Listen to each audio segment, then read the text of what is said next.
বাড়িতে এমন একটা অবস্থা হয়ে রয়েছে যে ইভেন জুতো রাখার জায়গাটা পর্যন্ত হচ্ছে না। তো কি করবো, জুতো তো কোথাও একটা রাখতে হবে। বাড়িতে ঢোকার মুখে এক গাদা জুতো থাকে, সেই জুতোগুলো দেখতে খুবই বিচ্ছিরি লাগে। তাই জন্য আমি মিশো থেকে আনিয়ে নিয়েছি এই শু র্যাক। এটা শু র্যাক অ্যাকচুয়ালি মাল্টিপারপাস র্যাক, এটাতে জামা কাপড়ও রাখা যায়। বাট দেখা যাক জিনিসটা কেমন এসছে।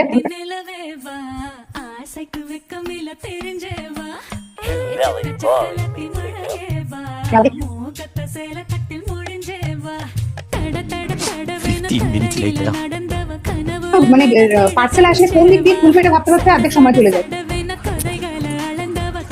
এটা কভারটা, এটার উপরে ওই র্যাকের সাথে কভারটা ফ্রি দিয়েছে। আর এগুলো হচ্ছে কি জানি না, এবার এগুলোকে ঠিক করে গোছাতে হবে, ভালো করে গুছিয়ে তারপরে র্যাকটা বানাতে হবে। এটা আমাকে একাই করতে হবে, আমার মা বলে দিয়েছে কোনো রকম হেল্প করবে না, ঠিক করে বুঝেশোনা করতে হবে। না কোনো ইনস্ট্রাকশন কিছু নেই, ম্যানুয়াল কিছু নেই, নিজেকেই ঠিক করে গোছাতে হবে। এটা আমি এই মুহূর্তে খুলছি না, আগে গোছানো শুরু করি তারপর খুলবো। আমার কোনো আইডিয়াই নেই যে আমি এটাকে কিভাবে সাজাবো, বাট এটাকে ঠিক করে গোছাতে হবে। অ্যাকচুয়ালি জুতো যখন একটার পর একটা ভেতরে ঢোকানো থাকে না, বোঝা যায় না যে কটা জুতো আছে। এই র্যাকটা আরো বেশি আমাকে হেল্প করবে।